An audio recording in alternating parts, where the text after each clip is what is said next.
Gimana kabarnya? Capek ya? Saya juga dari jam 7 hari Senin itu, wah, Senin Selasa itu berat. Baik, saya sudah membaca UTS Anda ya. Tapi ada dua yang belum mengirim ya. Kenapa? Marta kenapa belum mengirim ya? Belum Loh, upload ya? sudah upload, Pak, Oh dari hari ya? itu. Loh, belum ya? Sudah, Pak. Saya sudah selesai kok, Pak. Ada dua yang belum. Coba saya ceknya.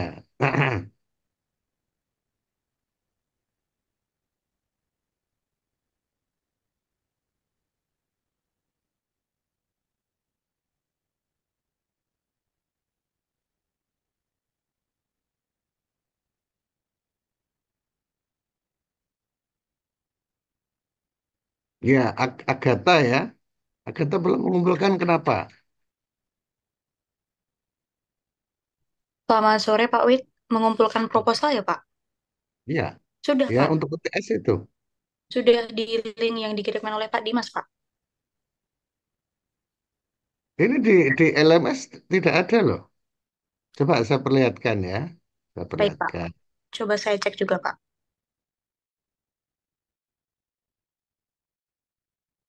Ini ini nggak ada nih. Saya upload ulang sekarang ya Pak. Ya saya buka dulu. Ini kan sudah ketutup ini. Oh baik Pak. Coba siapa saja saya cek. Kayaknya ada dua loh. Kayaknya sama Mak Christina Marta loh. Oh iya, Pak. Belum betul sama saya, Pak. Nah itu. Saya mengirimkannya di drive sekalinya. Oke. Nanti setelah ini ya. Setelah ini saya buka. Silahkan di-upload ya. Agatha sama Christina. Karena Baik.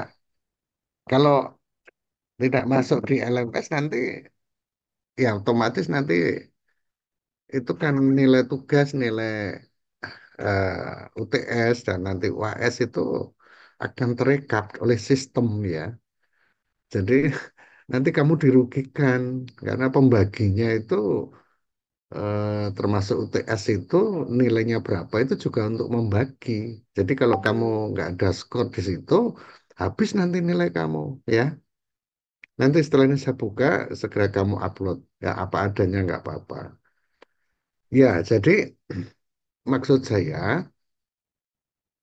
dari proposal ini harapan saya kamu sudah mantap dengan pilihanmu untuk tesis ya. Dan mulai sekarang pun kamu harus konsultasi pada dosen pembimbingmu ya. Harapan saya semester 3 kamu sudah selesai gitu ya. Jadi percepatan harus dilakukan ya, percepatan harus dilakukan. Saya sudah Dimas itu sudah berapa kali konsultasi ya. Yarmina juga hanya tadi gagal karena waktunya nggak klop ya. Tapi harus diagendakan setiap minggu ya. Fani bagaimana Fani? Dengan Bu Yuli bagaimana? Kemarin kami bimbingan satu kali Pak setiap hari Sabtu dengan Mbak Eta. Terus kalau saya Hmm. juga udah satu kali juga dengan Pak Galih. Oke, oke. Hmm, ada Ya, Mas. ya, ya. Ya, Pak Endro bagaimana?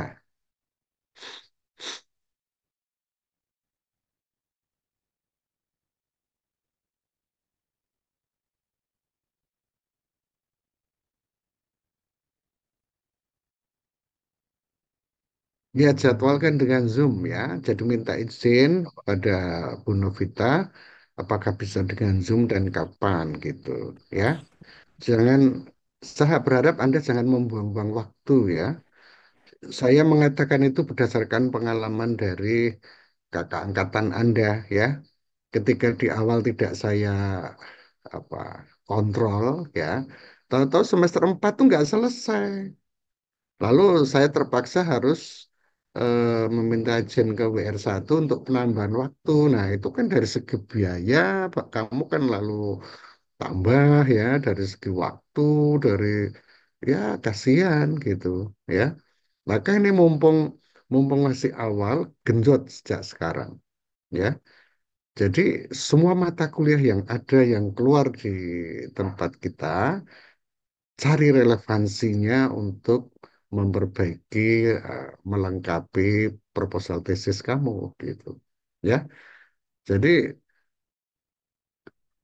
misalnya mata kuliah metodologi penelitian seperti ini, manfaatkan nanti untuk memperkuat bab 3 kamu gitu ya.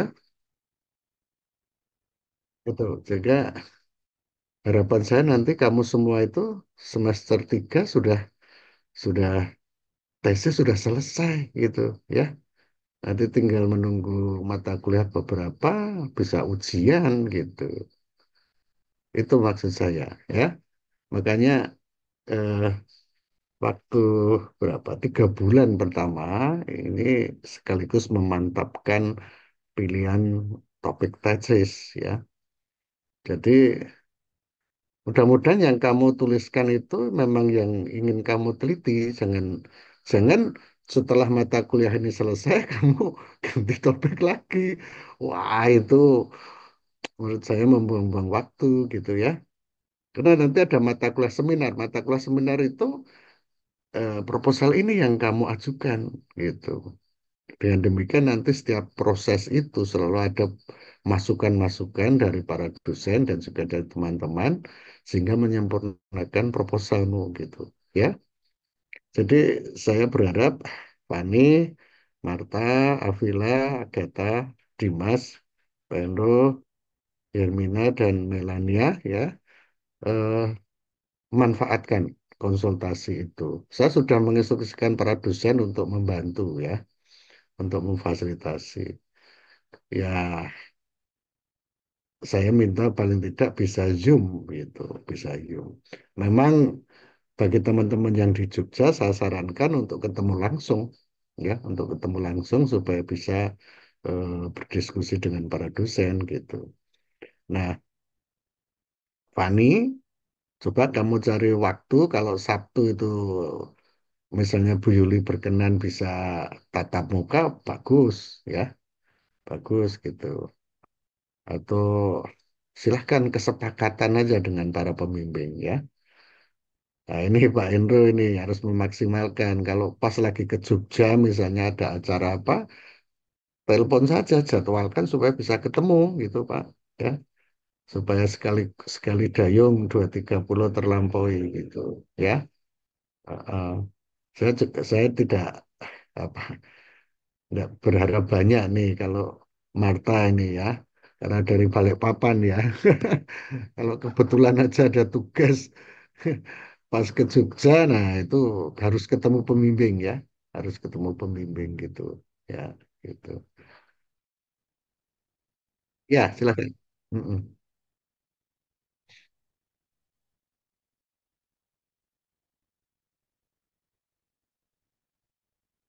Bu Novi ya.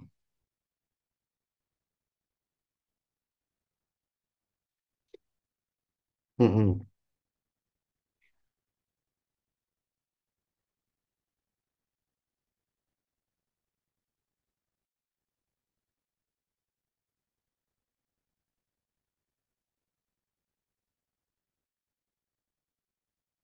Oke. Eh, saya siap membantu. Apakah Pak Indro mau bikin surat lalu saya mengetahui tanda tangan begitu? Oke, oke saja. Nanti via email juga enggak apa-apa kan? Via email sehingga sehingga ke Jogjanya kan setelah dapat izin saja gitu ya.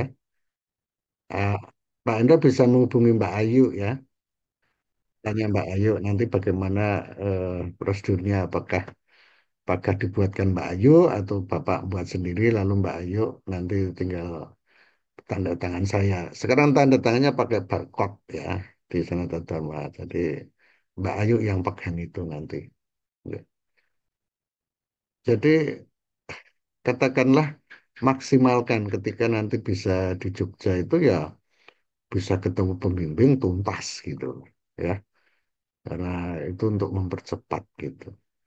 Kalau tidak saya khawatir nanti ah, tidak maksimal ya, tidak maksimal gitu. Ketika tidak maksimal nanti Anda semakin terbebani itu, ya kan? Ya, gitu. Oke, saya mau tanya ini. Kristina sendiri bagaimana dengan Prof. Gunjana? Eh, Kalau saya kemarin bimbingannya sudah 2 kali, Pak.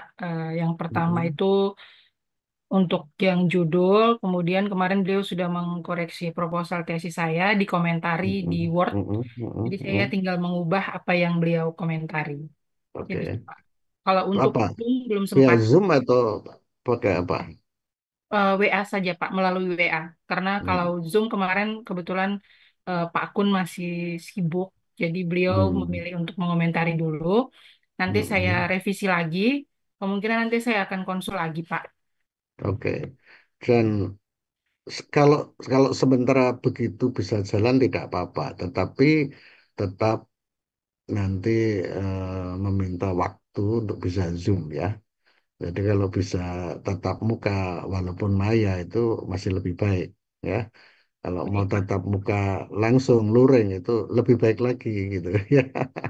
Lebih efektif gitu, lebih Iya Pak, efektif kemungkinan ya. nanti saya juga minta surat izin seperti Pak Hendro tadi. Boleh, Soalnya boleh. dari yayasan meminta kalau memang kita harus izin, harus ada surat dari kampus. Ya, ya boleh, boleh. Sejauh sejauh tidak merepotkan ya. Artinya kalau saya sih senang saja Anda ke kampus gitu. Tapi kan ke kampus itu dari Balikpapan ke sini kan biaya besar. Lumayan Kalau juga dari Pak. ya dari Jakarta eh ya kalau mau hemat ya naik kereta gitu ya Pak ya gitu. Pak Endro pembimbingnya selain Bu Novi siapa saja?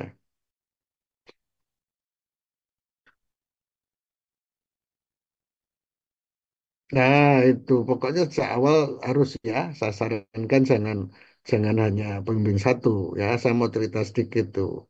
Ada kakak kelas Anda yang apa-apa selalu dengan pembimbing satu gitu. Sampai bab satu 2 3 selesai dia belum ketemu pembimbing dua gitu ya. Mengumpulkan data dia janji saya nanti ketemu Pak, ternyata belum ketemu. Begitu ketemu ya pembimbing duanya tersinggung dong kalau harus harus ikut menandatangani tanpa proses pembimbingan gitu ya. Jadi jangan sampai begitu ya. Iya, itu ruangannya di samping saya itu, Pak, di sekretariat. Kan bisa bisa WA dulu, Pak Setio. Ini saya bimbingan Bapak. Bagaimana mekanisme pembimbingan, Pak? Apakah boleh lewat email? Gitu aja yang standar kan lewat email ya. Lalu kalau beliau mengatakan, oh bisa WA, Pak. Nah, itu enak gitu kan. Sebab tidak semua dosen itu ada yang senang di WA gitu.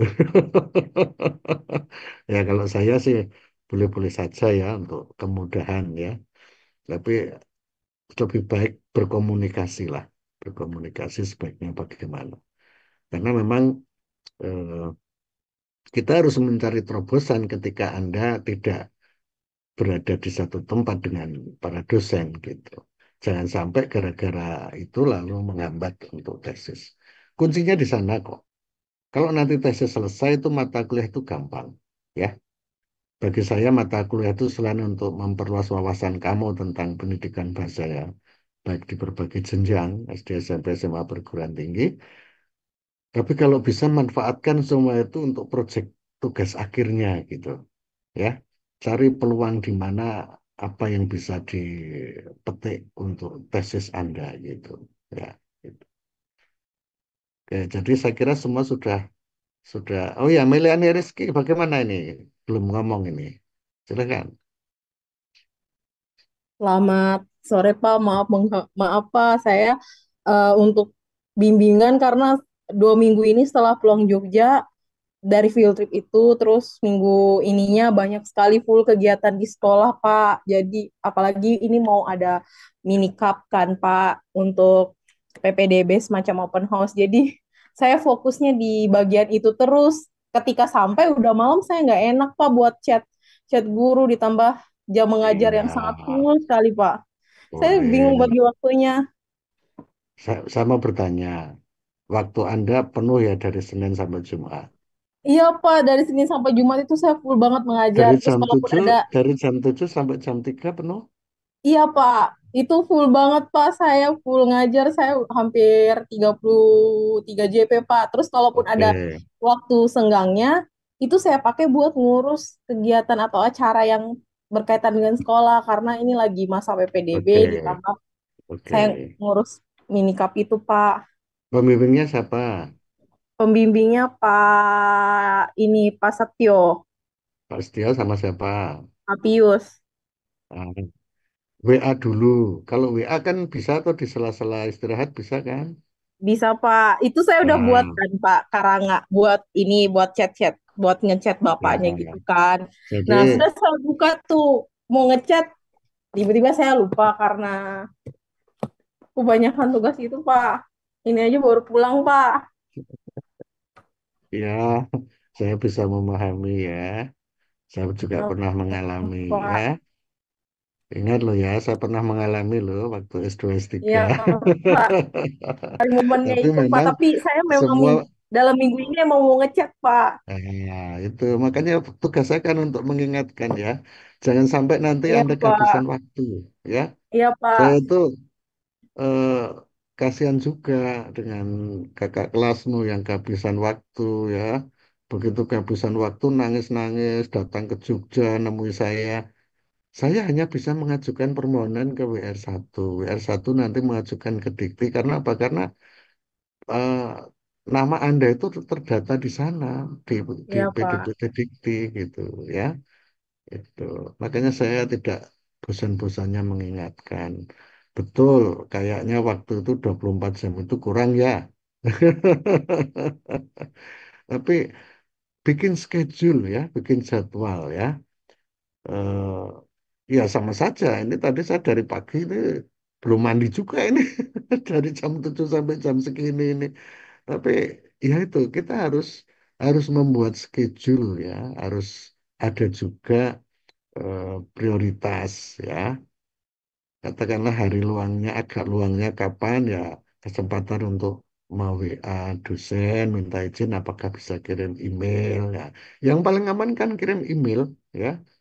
Nah, setelah kirim email lalu WA Bapak saya sudah mengirim email kalau perlu difoto emailnya masukkan ke WA begitu supaya apa supaya mendapat perhatian beliau. Nanti kalau beliaunya tidak ada tanggapan sehari dua hari tiga kali kamu kontak saya. Nanti saya teleponnya kayak Agatha itu ya. Agatha itu stres itu sudah WA pembimbing nggak direspon-respon akhirnya Pak Awit saya nggak direspon nah saya telepon begitu saya telepon oke saya nggak tahu setelah itu sudah ada respon belum Sudah, Pak. Ini sudah saya revisi nah lagi itu dari Pak ya Pius. kan ini kan kerjasama yang baik gitu loh ya jadi ya saya tahu Anda punya kesibukan yang luar biasa tapi saya juga tahu Anda punya semangat untuk mengembangkan SDM kan nah, ya memang kalau sekarang ya harus dibagi-bagi ya tuh Fani itu bagi untuk anak, untuk suami, ya janjian itu tahu-tahu Pak saya di puskesmas, anak saya sakit, nah, ya gimana lagi, ya, itu juga membutuhkan perhatian juga kan, gitu. Kita permudah saja gitu loh, kita permudah saja, tidak usah saklek gitu. Tapi saya sampaikan pada Anda, tesis itu penting sekali. Karena kalau tidak mulai dicicil sejak sekarang, saya khawatir nanti Anda akan kelabakan. Ya, Anda aja sekarang sudah bilang waktunya habis, apalagi nanti di semester 3, semester 4, gitu. Itu saya mengatakan begitu karena pengalaman kakak kelas Anda. Saya tidak mau itu terulang pada Anda, gitu. Maka lebih baik berdarah-darah sekarang, gitu. Tapi nanti begitu semester 3 itu, semester 3 ya, tinggal triangulasi data. Wah, itu kan enak, tinggal bikin kesimpulan, itu kan enak, ya. Dan lagi nanti Anda nggak perlu keluar uang lagi untuk biaya penambahan waktu itu, ya. Jadi saya mohon perhatian itu. Oke, maka perkuliahan kita juga memfasilitasi supaya tugas akhir itu nanti bisa terlaksana. Salah satunya apa? Setelah UTS, saya dan Pak Kun sudah sepakat bahwa Anda harus menghasilkan artikel jurnal. Mengapa? Karena nanti syarat untuk ujian tesis itu selain tesis Anda juga ada artikel jurnal. Dan artikel jurnal itu di luar kendali Anda. Mengapa? Karena Anda mengajukan artikel itu ke suatu jurnal tertentu. Dan jurnal itu bisa menolak, bisa juga menerima. Bisa juga menerima dengan perbaikan. Gitu. Nah, saya tidak ingin Anda melakukan itu di semester 4. Ketika di semester 4 itu berat karena rata-rata untuk penerimaan jurnal itu membutuhkan waktu 3 bulan, ya, 3 bulan. Lalu itu pun kalau langsung diterima dan kemudian diterbitkan, kadang-kadang ada juga yang harus berkomunikasi dengan reviewer di sana, membutuhkan waktu 1 bulan untuk perbaikan. Nah, daripada Anda melakukan itu di semester 4, lakukan di semester ini. Ya, maka saya dan Pak Kun sepakat, eh, Anda bisa saja membuat artikel kepustakaan, ya, artikel dengan tinjauan kepustakaan, pendekatan kepustakaan. Betul bahwa proposal tesismu itu R&D. Betul proposal tesismu itu eh, kualitatif. Betul proposal tesismu itu mungkin kuantitatif gitu ya. Nah, sekarang Anda mendalami teori yang digunakan. Lalu Anda bikin artikel jurnal dengan pendekatan library research, ya, studi pustaka. Jadi yang Anda ungkap adalah eh, kajian-kajian teorinya, ya. Saya kalau menulis satu artikel itu biasanya paling tidak menemukan 30 topik dari tulisan itu, ya. Bahkan dari penelusuran saya ketemu juga dengan satu artikel yang memetakan penelitian tentang topik itu dalam 10 tahun terakhir misalnya. Atau memetakan penelitian dengan topik itu dalam jurnal-jurnal tertentu gitu. Nah, itu seperti itulah tinjauan pustaka nanti. Ya, seperti itu tinjauan pustaka. Misalnya, eh, oke, kakak kelasmu itu Afida ya, Afida. Itu tesisnya tentang feminisme, tentang diskriminasi dan perlawanan perempuan di dalam novel, begitu ya. Nah, dia menggunakan teori siapa? Dia menggunakan metode kajian dan teori feminisme dari Sarah Mills.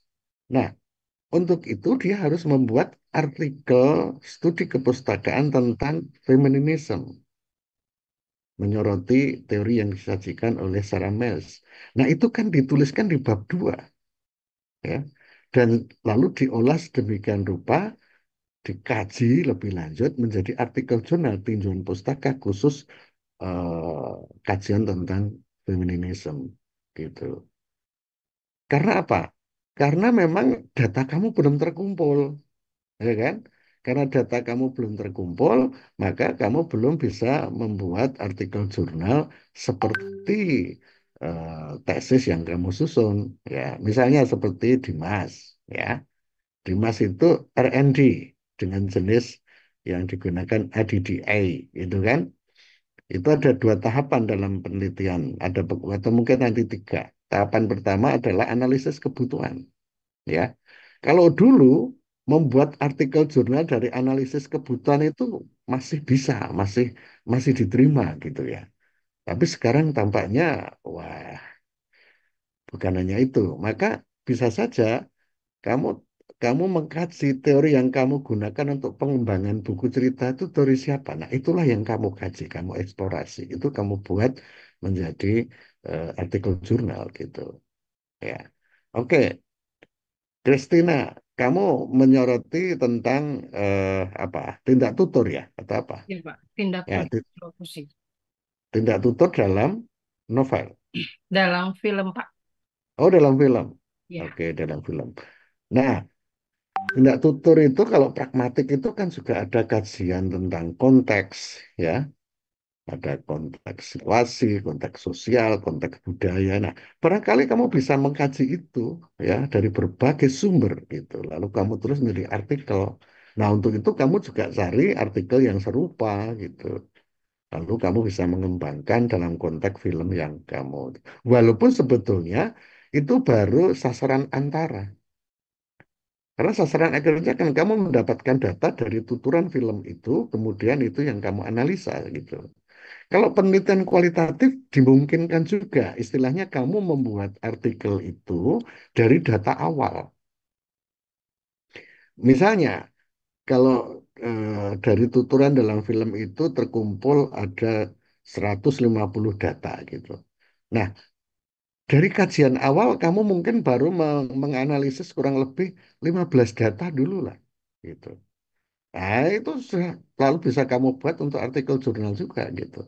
Ya, istilahnya data awal kalau kualitatif. Tapi kalau kuantitatif memang sulit ya. Kuantitatif itu harus harus selesai dulu gitu. Ya. Coba Fani kamu studinya apa? Penelitiannya apa? Saya R&D, Pak. R&D ya? Iya, Pak.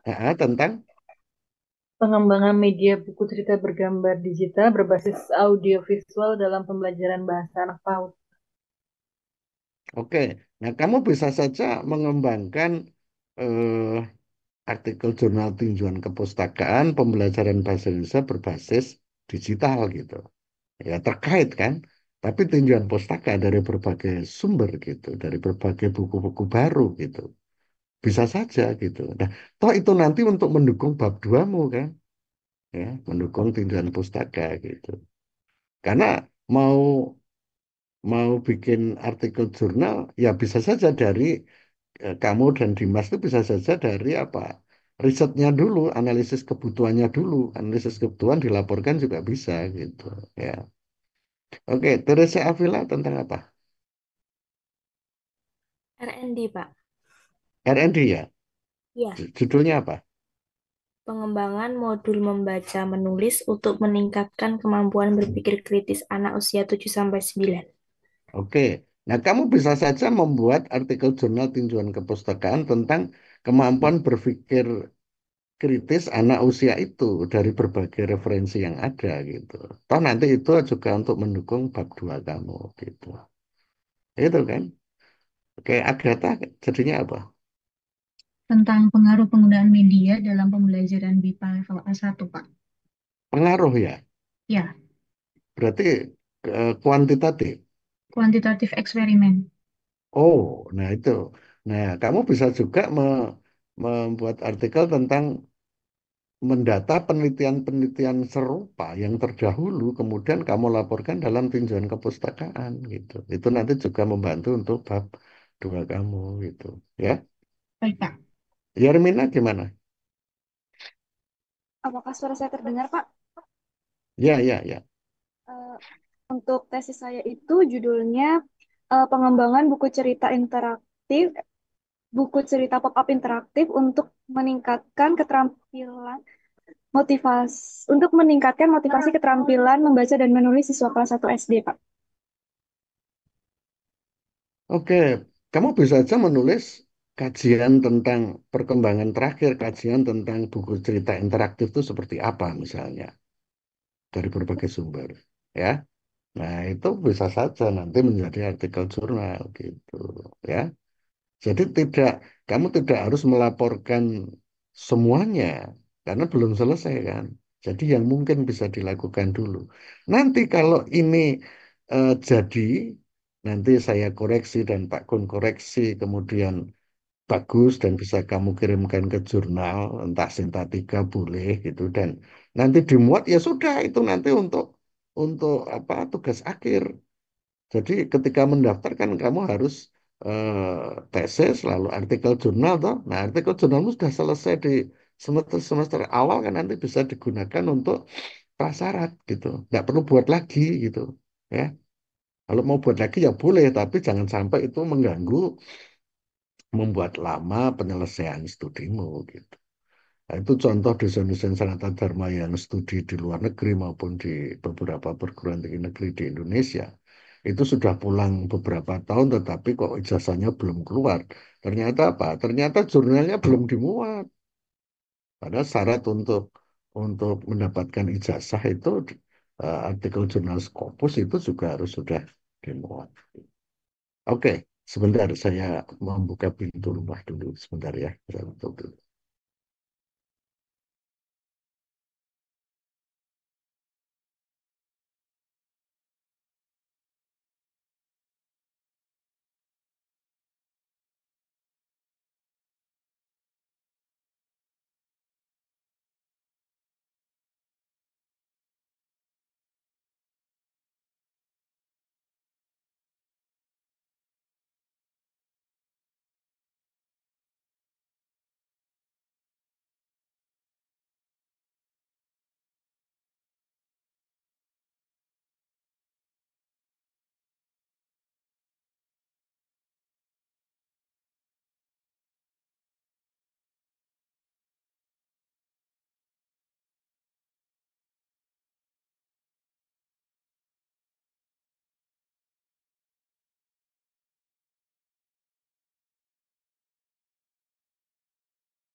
Oke, ya. Ah, mhm. Ya, di LMS sudah saya berikan bahan-bahan. Ya, yang pertama ada 3 artikel. Artikel pertama itu contoh penelitian bibliografi research atau tinjauan kepustakaan. Ya, lalu artikel kedua itu artikel jurnal, tetapi dia membicarakan khusus tentang penelitian tinjauan kepustakaan. Itu akan memperluas wawasan Anda sehingga nanti ketika harus membuat artikel jenis itu, ya. Lalu yang ketiga itu ada PPT, penjelasan mengenai bibliografi research, ya. Mudah-mudahan bermanfaat. Lalu juga ada video, ya, video yang menjelaskan tentang penelitian pustaka. Ya, silakan diunduh, silakan dipelajari, ya. Jadi harapan saya Anda bisa memahami bahwa artikel jurnal hasil penelitian itu ada eh, 2 jenis, ya.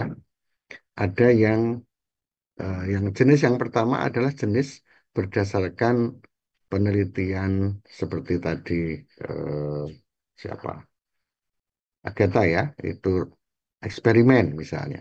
Nah, berarti artikel itu metodenya adalah eksperimen, gitu. Sementara Dimas dan Fani itu R&D, gitu. Jadi jenis penelitiannya adalah R&D, ya.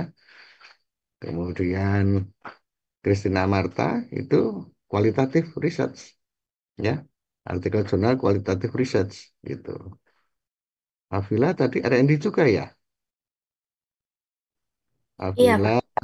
Yermina itu R&D juga, gitu.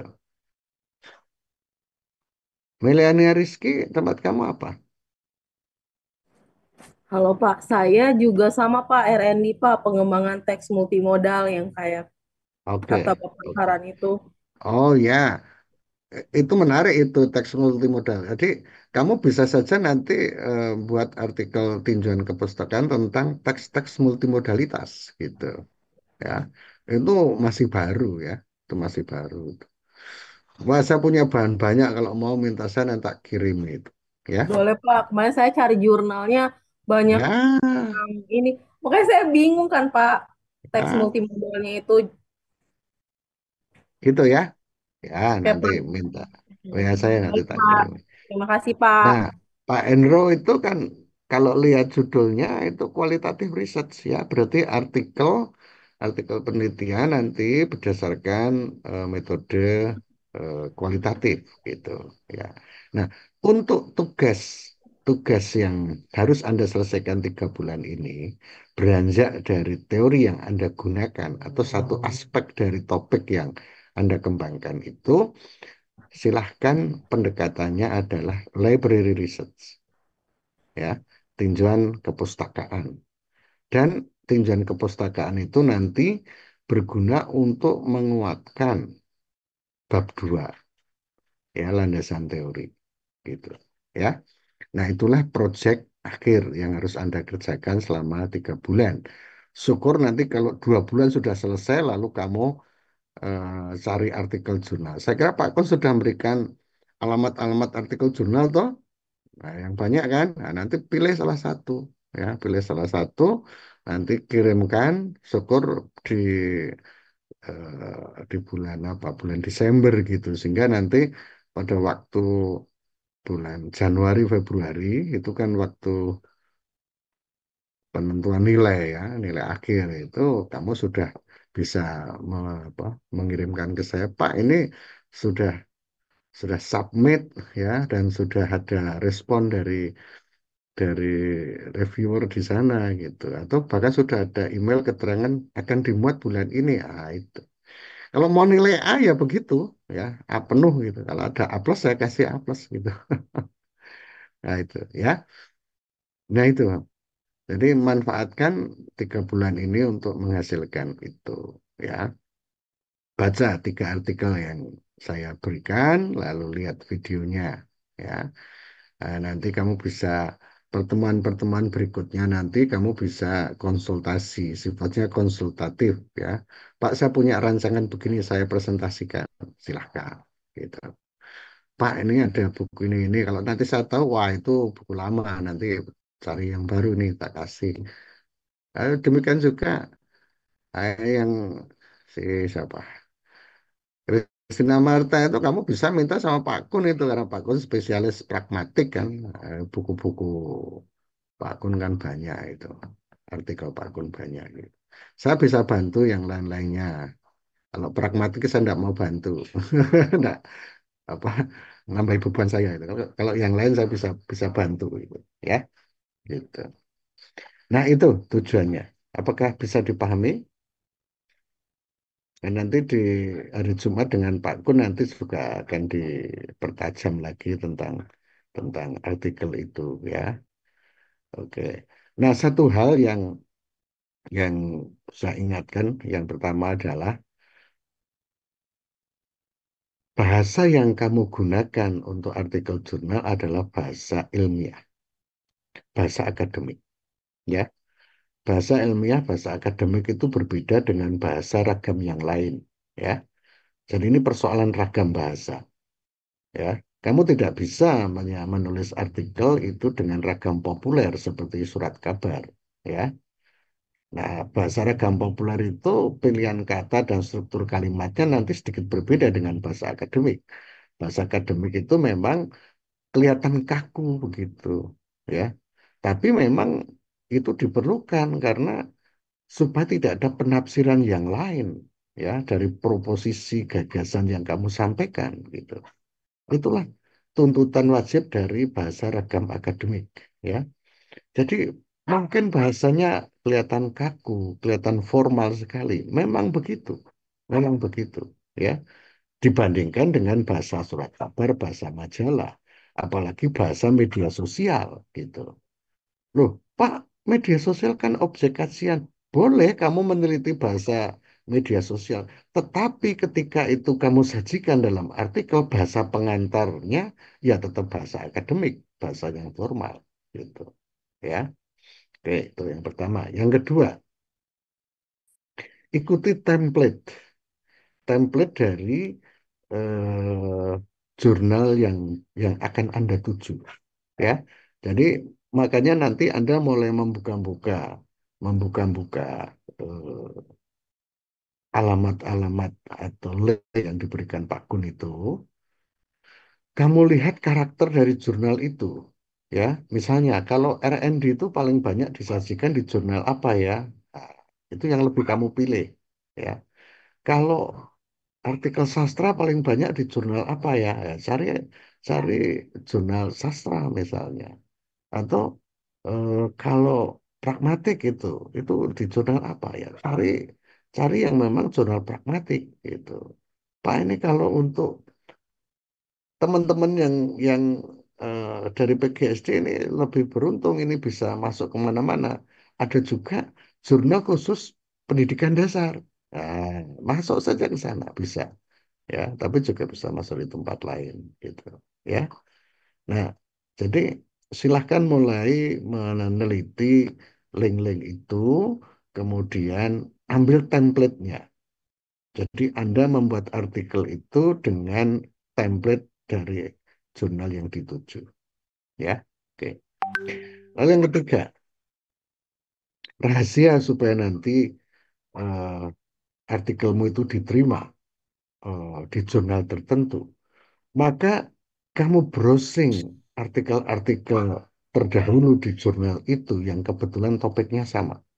Dan itu kamu citasi. Paling tidak 2 artikel, ya. Paling tidak 2 artikel. Misalnya kamu mengambil jurnal Cakrawala Pendidikan misalnya dari UNJ, wah, itu singkat satu itu berat sekali itu, ya. Nah, kamu bisa bisa melihat arsipnya di arsip itu, cari artikel yang dimuat di sana yang topiknya sama atau mirip atau satu area begitu. Nah, ambil artikel yang bisa kamu manfaatkan untuk mendukung tulisan kamu. Maka paling tidak ambil 2 artikel dikutip. Karena masalah citasi itu bagi jurnal-jurnal tertentu, jurnal-jurnal itu juga berpengaruh, ya. Ketika artikel yang dimuat di jurnalnya disitasi banyak orang, itu juga akan meningkatkan rating dia, meningkatkan nilai dia, gitu.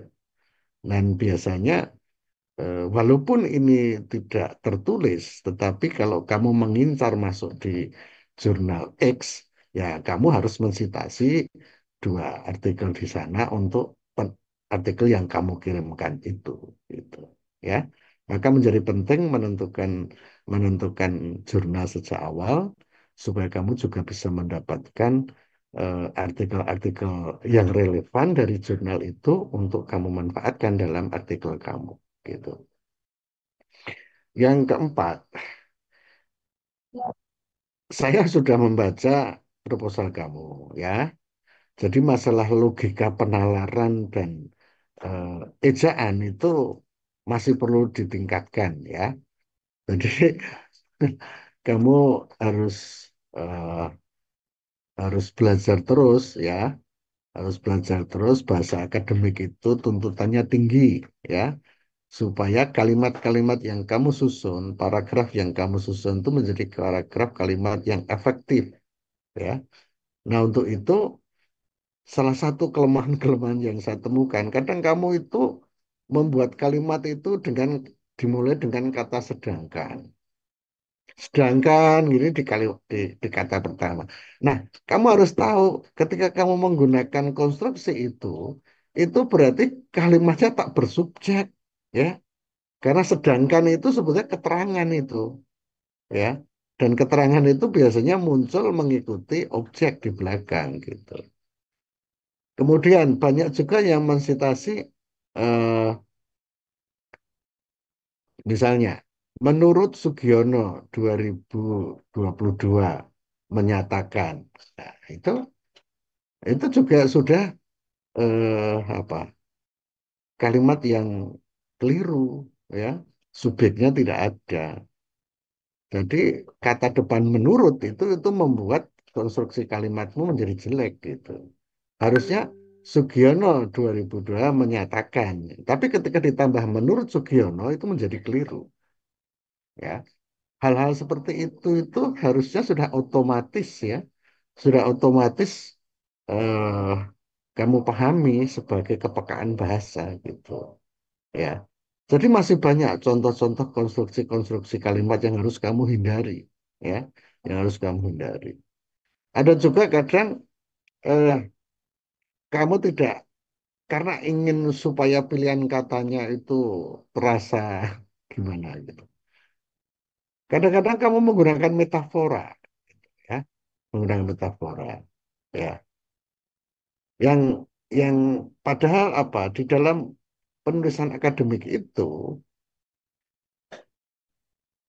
pilihan katanya harus denotatif, ya, referensial. Artinya apa? Maknanya itu jelas, ya. Jangan sampai makna kiasan, ya. Makna-makna kiasan penggunaan metafora itu banyak dalam bahasa populer maupun dalam di surat kabar majalah maupun dalam novel, gitu. Tapi untuk ekspresi bahasamu dalam artikel jurnal, kamu tidak boleh pakai itu, gitu. Lupa kalau meneliti metafora, metafora sebagai objek yang kamu teliti tidak apa-apa. Tetapi bahasa pengantar yang kamu gunakan tetap harus bahasa yang akademik. Nah itu ya, tanda koma, tanda titik koma, lalu sistematika penomoran, itu terkadang kamu mungkin kurang perhatian ya. Tapi bagi saya itu menjadi suatu yang urgen, penting diperhatikan karena apa? Karena nanti ketika kamu ujian itu, yang diuji itu bukan hanya persoalan konten dari tesismu, bukan hanya persoalan metodologi, tapi juga bahasa, ya. Karena kita masuk di jurusan pendidikan bahasa Indonesia gitu. Jadi mohon maaf ini saya ingatkan perkara bahasa itu dosen-dosen itu pada apa sangat kalau orang nggak suka wah nyinyir sekali gitu.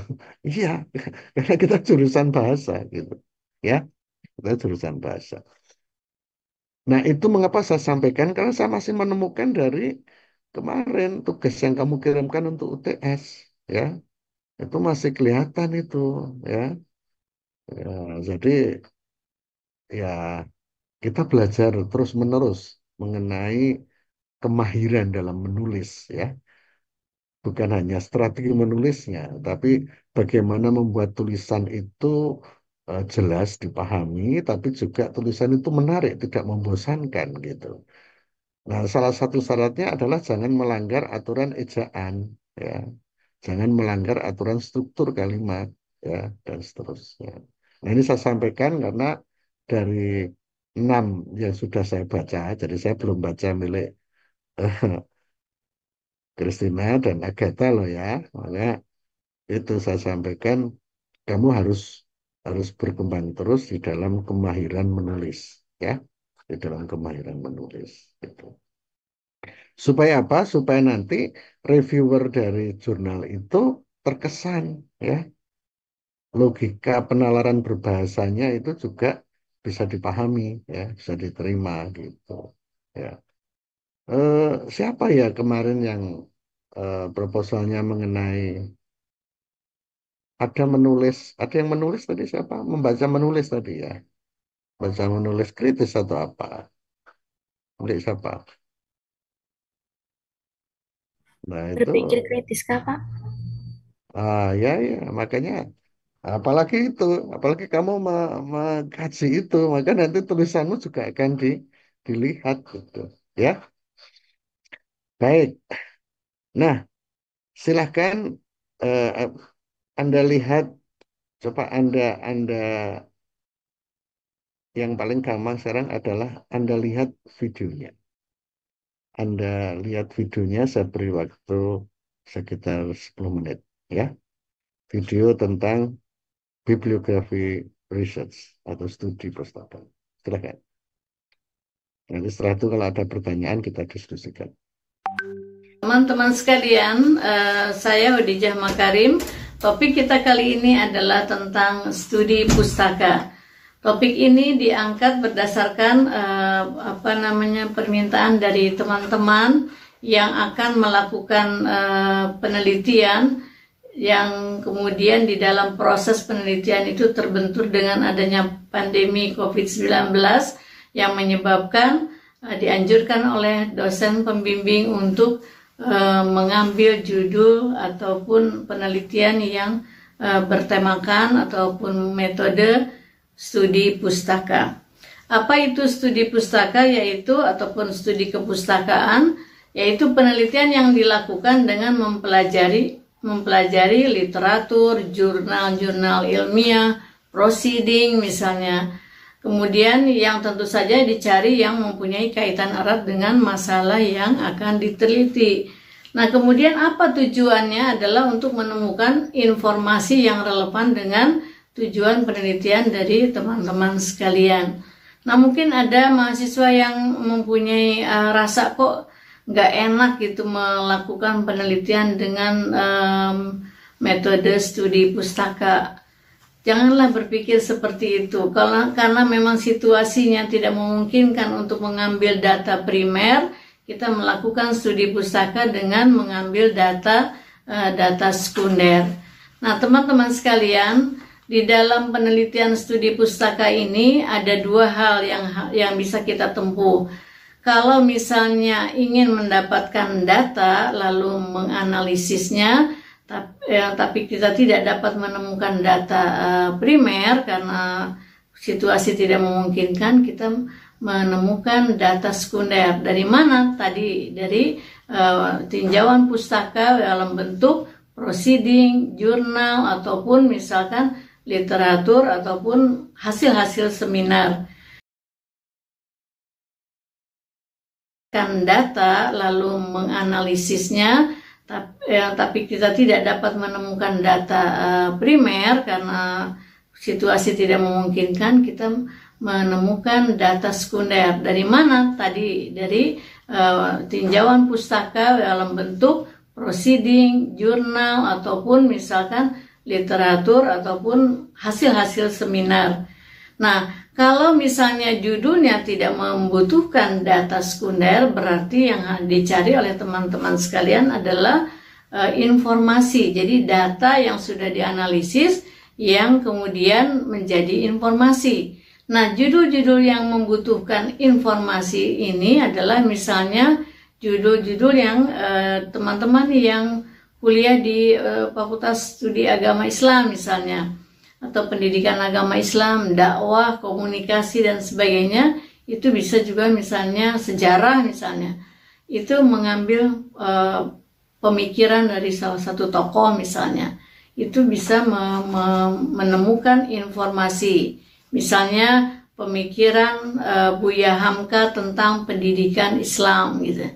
Atau misalnya konsep kesehatan mental menurut Profesor Zakia Derajat. Nah, itu berarti kita tidak membutuhkan data sekunder, tapi yang kita butuhkan adalah tentang pemikiran dari tokoh itu, yaitu berupa informasi tentang konsep yang akan kita teliti. Kemudian di dalam sumber-sumber dalam bentuk nyatanya, dari mana kita dapatkan itu? Bisa dari buku teks, bisa dari jurnal, tadi ya sudah saya jelaskan, bisa dari disertasi. Jadi kalau tesis juga bisa, atau disertasi, atau bentuk-bentuk yang lain, ensiklopedia misalnya. Nah, teman-teman kan S1 kuliahnya, nah mengambil informasi dari tesis, dari disertasi nggak apa-apa gitu. Ya, jadi naiklah ya, jadi yang dipelajari boleh dari tesis, boleh dari disertasi, ataupun skripsi yang sudah tersedia di perpustakaan. Nah, perpustakaannya tentu saja bukan perpustakaan yang di kampus, yang offline ya. Itu sih pasti tutup lah dalam keadaan pandemi seperti ini. Jadi carinya semua informasi itu carilah di di internet dan online ya. Banyaklah buku-buku juga yang bisa kita cari kaitan dengan tujuan penelitian. Nah, nanti bagaimana sistematikanya, bagaimana penulisan alur kerangka berpikirnya di dalam melaksanakan studi pustaka ini akan saya jelaskan di video selanjutnya. Baik teman-teman sekalian, yang ingin saya sampaikan dalam kesempatan ini adalah bahwa kadang mahasiswa sangat berat untuk merubah ya metode dari pengambilan data primer, misalnya dengan metode kuantitatif, ingin wawancara langsung, tiba-tiba sekarang harus berubah. Bisa jadi yang berubah adalah seluruhnya ya, jadi judul itu berubah sama sekali, atau mungkin salah satu faktornya atau variabelnya aja yang dirubah. Nah, silahkanlah cari yang termudah lah ya, tidak terlalu menyulitkan teman-teman sekalian. Jadi lebih baik kita, ada juga sih yang berpikiran begini, udahlah saya mau menelitinya tetap ingin data primer, biarlah saya menunggu sampai pandemi ini selesai misalnya. Tapi kalau menurut saya, saran saya janganlah seperti itu. Lebih baik lakukan sekarang apa yang bisa teman-teman lakukan sekarang. Meskipun harus berubah metodenya dari yang tadinya direncanakan dengan data primer, sekarang kita mengambil data sekunder. Tetapi nanti data sekunder ini akan berubah fungsinya menjadi data primer pada saat dia sudah digunakan untuk menjawab pertanyaan penelitian, sudah menjadikan solusi dari permasalahan penelitian yang saudara tawarkan di dalam penelitian itu. Misalnya perumusan masalahnya ada berapa, tujuannya ada berapa, kalau perumusannya 4, tujuannya 4, dan kemudian 4 hal itu sudah bisa terjawab, bisa terselesaikan dengan data sekunder, maka data sekunder itu sudah berubah statusnya atau fungsinya menjadi data primer karena digunakan untuk menjawab pertanyaan penelitian. Inilah teman-teman gambaran sekilas tentang bagaimana kita akan melaksanakan studi pustaka di dalam menyelesaikan skripsi pada situasi pandemi COVID-19. Mudah-mudahan bermanfaat. Sampai ketemu di lain kesempatan. Assalamualaikum warahmatullahi wabarakatuh.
Oke, baik. Mudah-mudahan video sudah bisa Anda lihat, lalu Anda sudah bisa menangkap yang sebetulnya kita inginkan, ya. Nah, apa yang Anda pahami tentang penelitian library research atau studi kepustakaan itu? Ada yang mau satu hal saja, nanti biar yang lainnya melengkapi.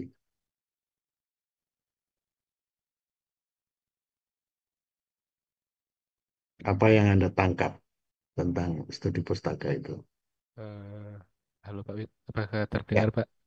ya, Untuk studi silakan. pustaka itu fokusnya pada apa namanya pendekatan penelitian dengan pendekatan mengkaji teori-teori, bisa dari artikel, disertasi ataupun tesis.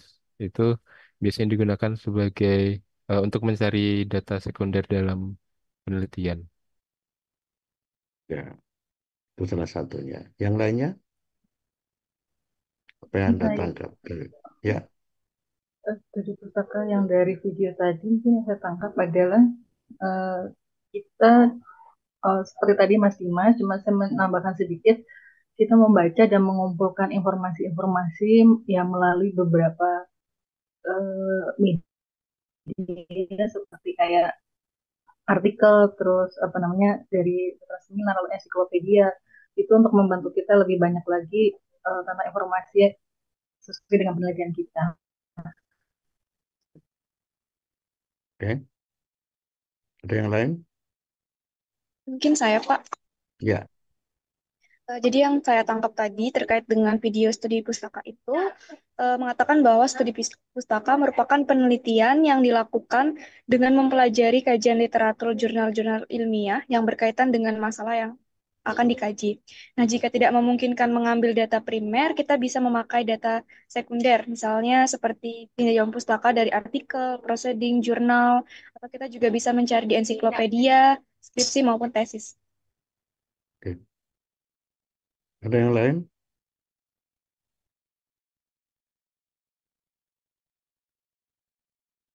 Apa, Justina?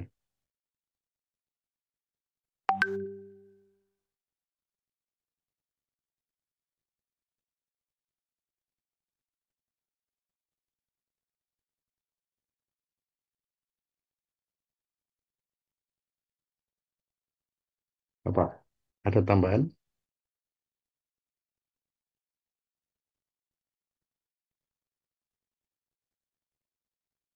Ya, baik. Kalau begitu, di artikel pertama yang saya berikan di LMS itu adalah contoh, ya. Contoh penelitian library research atau studi kepustakaan. Coba judulnya apa? Ada yang sudah membuka?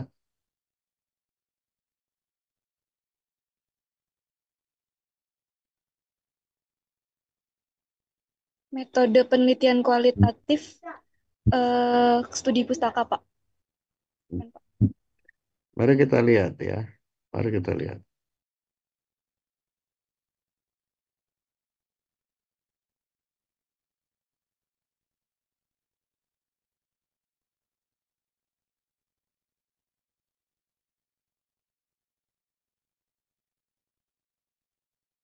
Sudah terlihat di layar? Ya. Ini judulnya Potensi Bahasa Anak Usia Dini 5-6 tahun melalui metode bercerita. Ya, oke.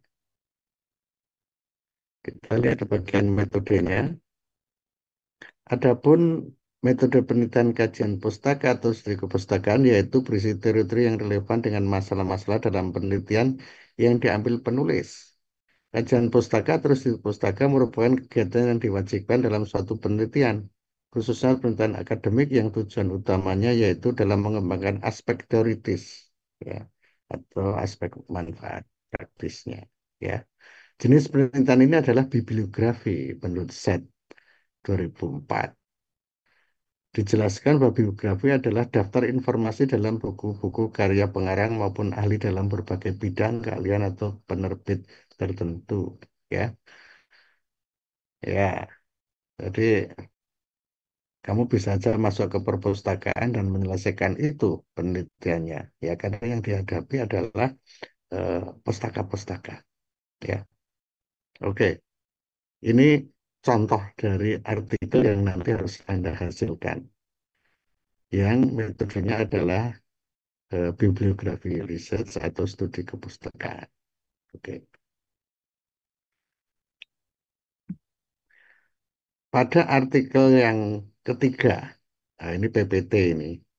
Ini sengaja saya ambilkan, ini bagus ini dari Poppy ini ya. Penyamaan persepsi penelitian studi kepustakaan ya. Mari kita lihat di bagian tertentu. Yang lainnya sudah pernah saya sebutkan dalam PPT saya, klasifikasi penelitian ya. Nah, ini pada bagian ini.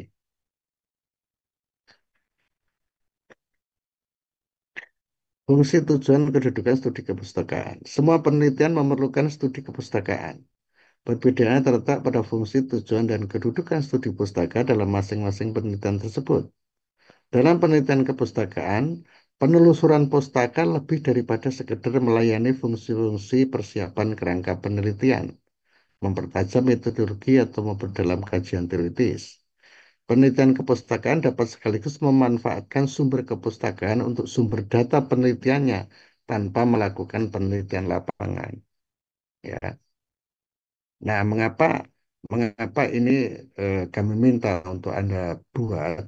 Karena Anda kan belum mendapatkan data, ya.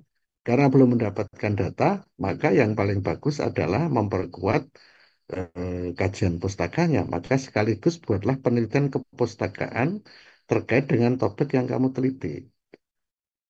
Kalau Anda sudah punya data awal, silakan, tidak harus studi pustaka.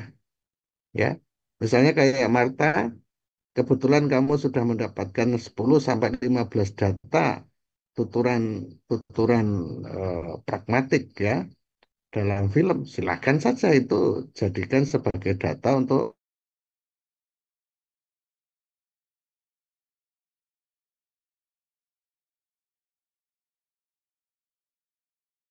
yang lainnya ya dalam tes kamu buat studi kepustakaan ini ya.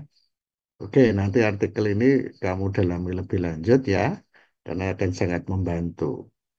Lalu juga ada artikel yang kedua. Bentar.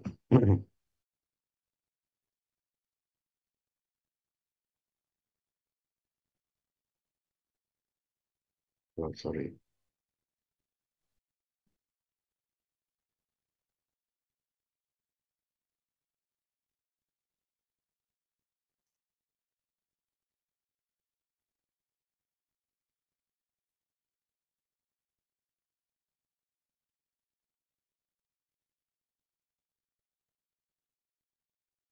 Nah ini ya, ini kebetulan ditulis oleh Misa Nina Adlini, Anissa Hanifa Dinda, dan lain-lain ya dari Sumatera Utara, Medan.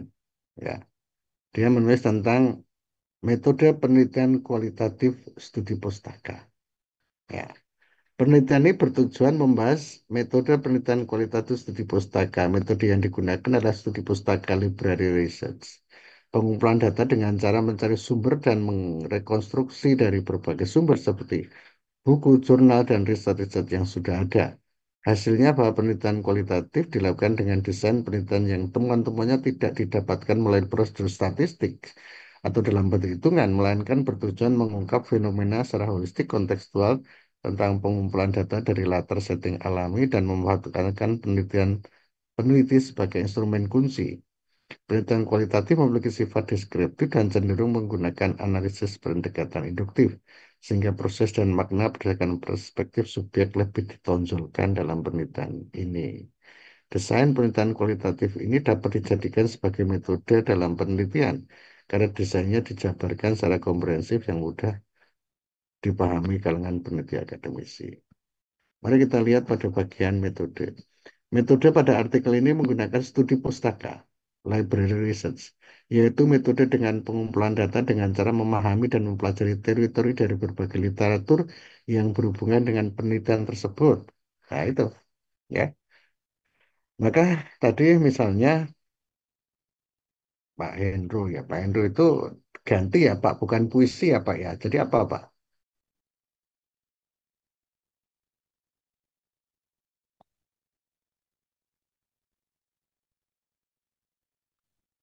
Oke.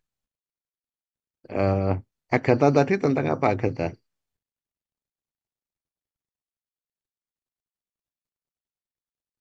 Tentang pengaruh penggunaan media terhadap efektivitas pembelajaran BIPA level A1, Pak.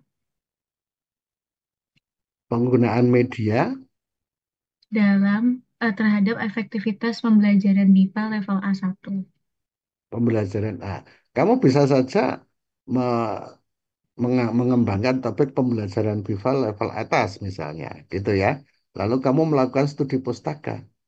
Jadi artikelmu menyoroti tentang pembelajaran BIPA level atas, gitu. Atau pengaruh media dalam pembelajaran BIPA level atas, gitu. Dari berbagai penelitian-penelitian terdahulu. Lalu kamu simpulkan, kamu klasifikasikan kajiannya sampai saat ini di tahap apa, temuan-temuannya apa, gitu. Jadi datanya adalah penelitian-penelitian terdahulu atau dari buku-buku yang ada. Ya. Walaupun penelitianmu sendiri adalah eksperimen, tetapi ketika berkaitan dengan kajian pustakanya ini, ketika kamu laporkan, maka itu menjadi studi pustaka. Gitu. Ya, bisa saja seperti itu yang dikembangkan. Ya, Baik, terima oke. kasih Jadi Bapak. silahkan nanti ini didalami supaya kamu memahami persis seperti yang diminta. Satu hal yang tadi saya belum sampaikan adalah semua sitasi atau kutipan ya dari buku, dari artikel, dari proceeding atau yang lain-lain itu saya harapkan nanti kamu pakai Mendeley ya. Mendeley atau kalau di dalam laptopmu itu kalau Word itu ada di bagian atas itu reference ya. Jadi semua sumber-sumber sebelum kamu kutip, kamu tuliskan itu jenis buku atau artikel jurnal ataukah proceeding atau apa. Lalu kamu klik bagian reference itu, kalau pakai reference ya, nanti kamu isikan data-datanya di situ. Nah, nanti otomatis begitu kamu klik nanti akan muncul sebagai sitasi atau sebagai keterangan sitasi ya, misalnya penulisnya siapa, tahun berapa, halamannya berapa, gitu. Dan pada saatnya nanti ketika kamu membuat bibliografi, klik saja sudah semuanya tercetak di sana di bagian akhir ya. Nah, ini menjadi penting karena apa? Satu, yang kamu kutip harus ada di bibliografi atau referensi ya. Yang tidak kamu kutip tentu tidak akan muncul di referensi atau daftar pustaka. Karena kebanyakan kalau kamu tidak pakai Mendeley atau referensi itu, nanti kamu harus satu-satu mengecek kemudian membuat daftar pustakanya dan itu melelahkan. Apalagi kalau nanti halamannya sampai 300-400 halaman gitu. Tapi ada alasan lain yang lebih penting dari itu. Ketika kamu melakukan citasi dengan cara itu dan kamu online gitu, internetnya tersambung, maka artikel yang kamu kutip itu ya, di situ kamu menyebutkan siapa penulisnya, maka otomatis itu akan masuk ke email penulisnya ya. Penulisnya akan tahu bahwa karya dia disitasi oleh seseorang gitu. Ya, itu poin tersendiri dan itu bentuk pertanggungjawaban anti plagiarisme gitu. Itu yang lebih penting ya. Nanti pada saatnya ketika artikel jurnalmu itu juga disitasi orang lain dan mereka membuatnya dengan cara Mendeley atau reference, maka nanti juga tiba-tiba akan masuk di eh, emailmu ya. Bahkan nanti penelitian relevan sejenis itu juga akan diinformasikan oleh Google masuk ke emailmu gitu. Saya maka saya kadang kalau membuka email itu kaget juga. Wih, artikel saya disitasi orang Australia, gitu. Oh, artikel saya disitasi orang dari Timur Tengah gitu. Itu tahu karena apa? Karena ketentuannya adalah citasi dan daftar pustaka itu menggunakan Mendeley atau referensi itu, ya. Sehingga otomatis kita mendapat pemberitahuan, gitu, ya. Maka nanti pada waktu Anda membuat itu silahkan juga eh, mensitasi dengan Mendeley atau reference. Oke. Itu bahan-bahan yang harus Anda dalami lagi, nanti Anda baca ulang ya, supaya nanti Anda paham betul ya, dan itu akan memperkuat pemahaman Anda tentang jenis-jenis penelitian ya. Silakan kalau masih ada beberapa hal yang mau Anda diskusikan, mau Anda tanyakan, atau keraguan apa, silakan.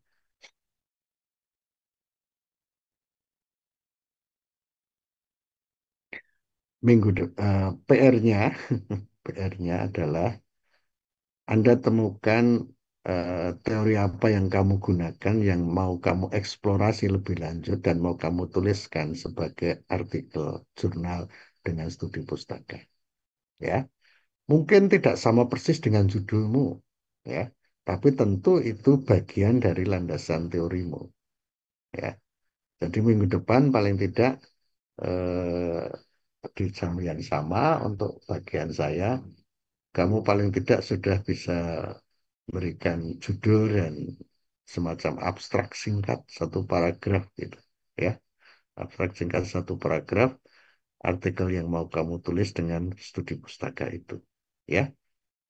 Oke, silakan kalau masih ada pertanyaan.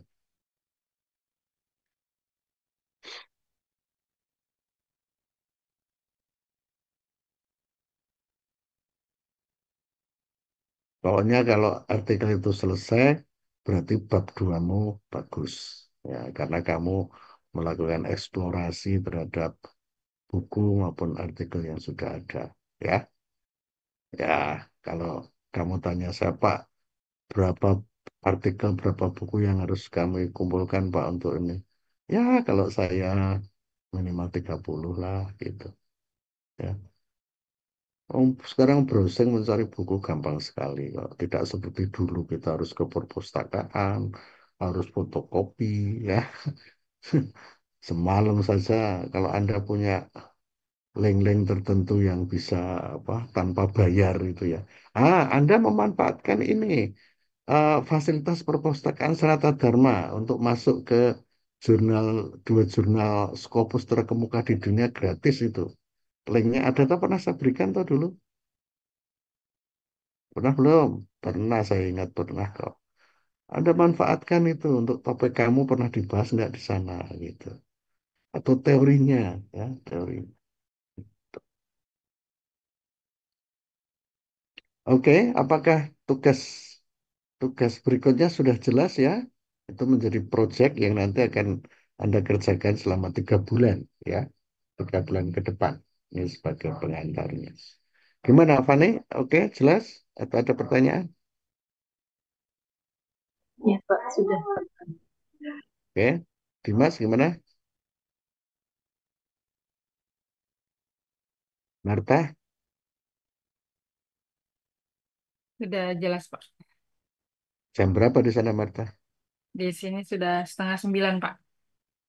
Aduh, kasihan ya. Oke, Yolmina, ini kamu di mana ini? Di Lampung kah? Di Padang, Pak. Oh, di Padang ya? Oh, oh, di Padang masih sore ya? Oke. Agatha? Pak mau bertanya Pak izin. Jadi Ya, kalau tesisnya tentang penelitian kuantitatif eksperimen untuk artikelnya nggak harus eksperimen ya Pak? apanya? Artikelnya Pak. Oh, tidak harus, karena kita hanya bicara masalah teori yang kamu gunakan, toh. Oh iya baik. Jadi kalau untuk yang ini, karena saya menyarankan artikel kepustakaan itu karena kan kamu belum punya data dari eksperimen. Jadi Iya. bagaimana kamu bisa menulis artikel, gitu kan? Maka yang paling mungkin adalah kamu menulis mengkaji teori yang kamu gunakan sebagai suatu studi pustaka. Jadi kamu bisa mengkaji teori itu 5 tahun terakhir seperti apa perkembangannya, gitu. Ya, Baik Pak. oke. Terima kasih Pak. Teresia Avila, gimana? Sudah jelas Pak, tapi mohon maaf izin bertanya Pak saya. Ya. Jadi besok ketika UAS itu, apakah artikel yang mahasiswa buat itu sudah submit atau bagaimana Pak? Ataukah harus sudah terbit apa bagaimana Pak? Karena kan itu nanti untuk memperhitungkan ketika mencari jurnal mana yang mau dipilih. Minimal submit. Minimal submit. Tapi kalau nanti misalnya di bulan Desember kamu eh, sebelum UAS itu kamu sudah submit, submit dan bahkan sudah ada pernyataan dari jurnalnya bahwa diterima gitu, wah itu luar biasa, ya, itu luar biasa. Nanti Baik, artikel jurnal kita buat bersama, ya. Jadi nanti akan saya rembuk dengan Pak Kun apakah separuh dari kamu saya bimbing secara khusus separuhnya sama Pak Kun ataukah semuanya dibimbing dua-duanya. Artinya saya mungkin juga ikut menulis ya, saya ikut memberi masukan, saya juga ikut memberikan artikel-artikel pendukung sehingga nanti eh, jurnal itu ada nama kamu, nama saya, nama Pak Kun gitu ya. Maka nanti jauh-jauh hari kamu kirimkan ke saya supaya saya juga memperbaiki gitu. Ya. baik Pak. Milenia Rizky, bagaimana? Rizky ya. Oke Pak, untuk sejauh ini masih belum ada pertanyaan Pak. Terima Oke. kasih Pak. Pak Hendro,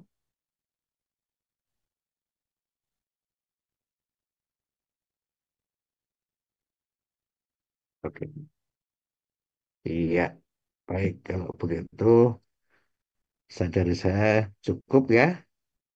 Anda silahkan nanti tulisan, 3 artikel itu Anda dalami lagi supaya makin utuh pemahaman tentang penelitian studi perpustakaan. Anda bisa membandingkan dengan isi dari video. Sehingga dengan demikian nanti Anda bisa mempelajari contoh satu tadi sebagai model dan lalu Anda pertanyakan pada diri Anda sendiri kalau begitu dari tesisku teori apa nih yang mau saya kembangkan untuk penelitian tinjauan pustaka. Nah, buatlah judul dan abstraknya gitu ya. Oke, terima kasih atas partisipasinya ya. Saya maklumi Anda juga capek. Ya, sayu-sayu matanya, lapar, belum mandi, dan lain-lain.